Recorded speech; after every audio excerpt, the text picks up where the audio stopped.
This is everything I took on a 5-month trip shooting FPV and content creation. Let's talk about it. When me and my girlfriend planned to go on this trip, I hadn't actually been in FPV that long. And that's why I only had a few drones, and the equipment I had was maybe limited. But as you'll see, I'm going to talk through everything I have, why I took them, why I think they're necessarily the right choice. And at the end of the video, I'm going to recommend what I've done differently, and maybe what other drones I would have taken to basically get the best equipment I could have had. So starting with my goggles and transmitter, I found this nice hard case on AliExpress for about £10. I think it's originally for an Oculus Rift. And as you'll see, it perfectly fits my goggles and transmitter in there. And I got some nice foam, really cheap online, stuck it inside just to add some extra protection. And it's been keeping my goggles and transmitter safe the whole time I was traveling. So, you're probably not surprised, I use the TBS Tango 2, like a lot of the content creators. It's got built-in crossfire and it's been great. It's been my go-to transmitter since I got into FPV, and I've loved it ever since.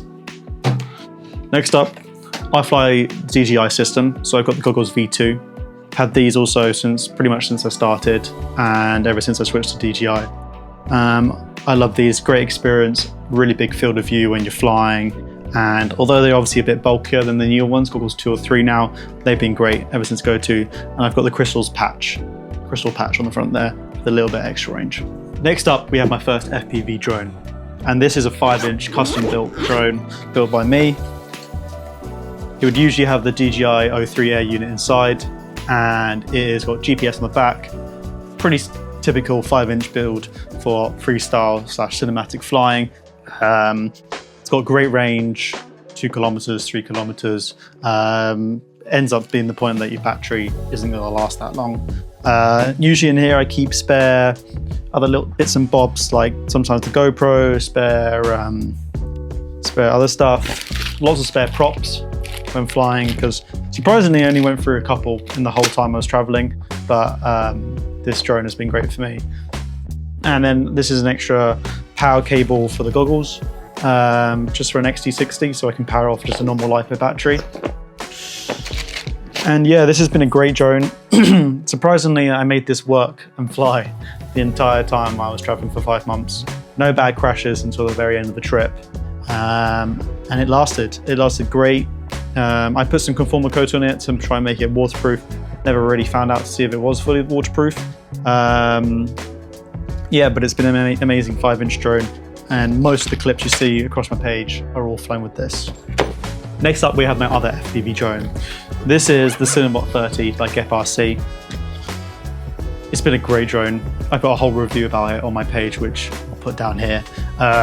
This has been amazing for getting close to people, just doing shots that are, not as far away, flying through stuff, flying through cars or buildings, and just when you got a bit more protection.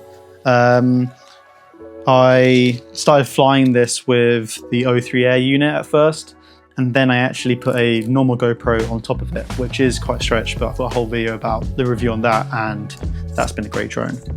With that, spare props, Allen keys in case I need to fix stuff, and yeah, those have been my 2 FPV drones pretty much the whole trip.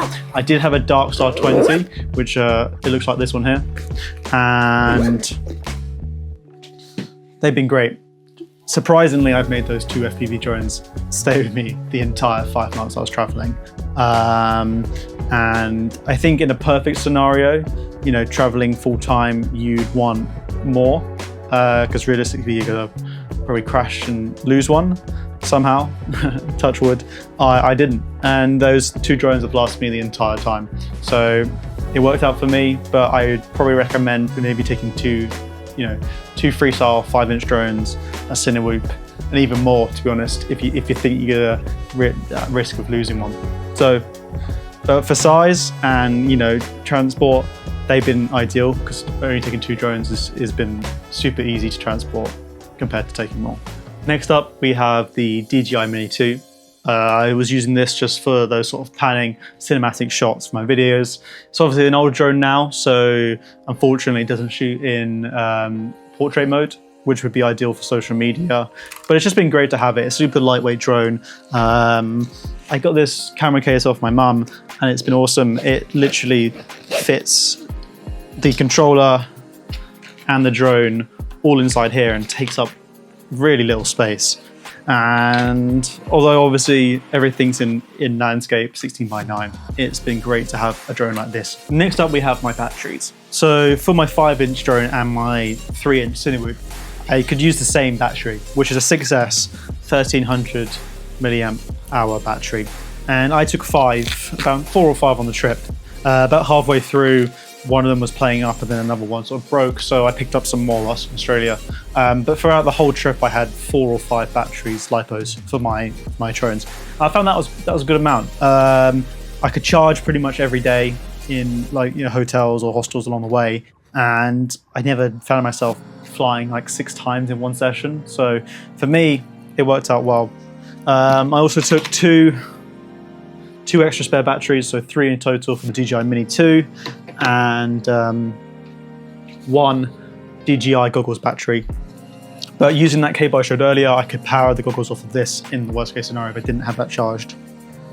And to charge everything, I had this really cool nifty charging situation, which I think is probably the actually most compact charging setup for your LiPos, I think, around. And that is the Toolkit M60 charger, which is a dual charger, and it's up to 500 watts. I then picked up a Ugreen 100 watt USB-C charger, and it's got 3 USB-Cs there, which 2 of them do 20 volts, 1 does 10 volts, and then you've got a USB cable there, plug in. And then on Amazon, you can pick up a USB-C to XD cable. And then you can plug that in off 20 volts and then charge off of that. And I think this, which I'm going to make a whole video on this, but I think this is the best, most compact charging setup you can have. It's not going to charge 110 LiPo batteries at once, but 2 at a time at 1C, so two 1300 milliamp LiPos at 1.3 amps each. It will do absolutely fine off that 100 watt charger. And I think this is the best compact way to travel and charge your batteries.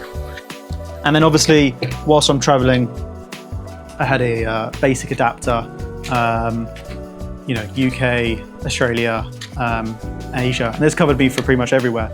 And rather than it's got USB-Cs and USBs, personally, I wouldn't trust this. So I just plugged this straight in. So it's just a physical connection. Found whatever country I was in. And I did have some dodgy setups of charging this like hanging out the wall and off some weird places, but it managed to work. I very quickly broke one of these cables. I think just the way it was bending on the end of it eventually snapped it, and it was my only cable and my only way of charging batteries. I managed to solder it back together, and I'll talk through my repair kit in a second. I only had 1 for the first half of the trip, and when I got to Australia I picked up 2 more. So if this is the setup you're going for, I can't recommend enough by traveling. Just get a couple more spares. Like it's so worth it. They're like £10 each, and if that's your only way of charging, then yeah, you need that redundancy. You need those extra cables to do that sort of thing. Next up we have my repair kit, and this is everything I took to basically be able to fix, repair things as I go. And I'm going to make a separate video on this because I think this is quite important. But for the case of this, I'm going to talk through quickly what I've got in here. So basically, everything I've got keeps within this nice little pencil case that I found online. We've got all the way from toothbrush to clean out the motors, soldering, solder, flux pens. I got a smoker if I need to repair something and check and have that security. This little Allen wrench thing here for taking off certain bolts. I've got actually a whole soldering iron kit in here, which I'll show you just here. This is actually a soldering iron. It's wireless, charges by USB-C, and I've got a few different heads in there to charge at different heads for different soldering scenarios. It's not going to be super hot and resolder some big wires, but if you break certain parts or like need to resolder tiny little wires, it will do the job. And like I said earlier, I managed to keep going my USB-C cable for my charging. So without that, I wouldn't have been able to keep things going whilst I was in the Philippines. And then I've also got some pliers, and this is the SpeedyB Adapter 3, and it's probably the best way, I think, if you don't have a computer or a way of plugging into something, of changing your settings on your Betaflight without having a computer. And all you need to do is you just plug this in by either USB-C or micro USB, and then power it up, plug it into your flight controller, and you can Bluetooth to your phone on the SpeedyB app and change any of the Betaflight settings. And although I don't use it much, it's a great way of like changing your rates, or if you had to reflash your firmware, there's a lot of things you can do with it, and it can tell you the voltage of your battery and all this kind of stuff. And that was pretty much it. There's a screwdriver set in there as well, and that was pretty much everything I took in my toolkit. This is my spares little kit, and in here I've got everything from spare antennas to spare motors to extra wires, extra bolts. Basically, if I lose anything on one of my drones, within reason, I could replace it. I had a spare, because I had that Darkstar 20, I had a spare DJI 3, so if that broke on my drone, I'd be able to replace that. And I also had some spare arms for my drones and spare frame parts. So, if I crash badly enough to break an arm, break a motor, I could at least repair one arm, one motor on each of my drones. And that was kind of how I went about taking stuff for it. So there's just a few more bits that I took with me, and I'll quickly run through those. So a nice beefy USB-C cable, which they say is indestructible, but that's been really good to have. Nice and long for charging along when you need extra distance on the cable. This is a little GoPro hand mount, which can stand up, so it's quite nice just to set the GoPro up for time lapses and stuff like that. Got here a clamp, which is quite good for, I used it a few times to set up the GoPro on like the boat and get a time lapse of the water. You could set it up with a camera mount as well for the phone. And that's been useful to have. In here I took a portable charger, which you probably do anyway if you were traveling. This is from Ugreen as well. It's a 100-watt portable charger, and it's got, I think, 20,000 milliamp hours. So theoretically, you could get 1.5 or 2 chargers out of this onto your LiPos, a 1300 milliamp LiPos. And because it's USB-C and 100 watt, you can literally, same cable setup as before, plug that in straight into your charger, and you could charge your LiPos, which is really useful to have. I've got these Holyland Lark M2 wireless microphones, which have been really cool. They're the ones that I've got right here that you're listening to this audio on. They sent me these early on the trip, and they've been really useful for just making like more tutorials and based reels. And yeah, they've been really useful to have. And then finally, just some more ND filters for my DJI Mini 2. This backpack here is the Expedition Units 8020 backpack, and that fits almost everything, which has been really useful. And I had a much bigger rucksack for my clothes. So that is everything. That is everything that I took. Obviously, the only things that I didn't show you was the Darkstar 20, which I didn't really use at all. It was nice to have in case I broke one of my DJI 3 Air units with my drones to replace. I had a MacBook Pro M3 very briefly, but didn't end up using it that much. And yeah, if I were to do things differently, I would probably, best case scenario, take a couple of 5-inch drones. I got very lucky that I didn't break any drones, but to have that redundancy that if you break one, then at least you've got backups. And I think if I was to do anything differently, I would probably take an extra 5-inch drone for that redundancy of having more drones and you crash them.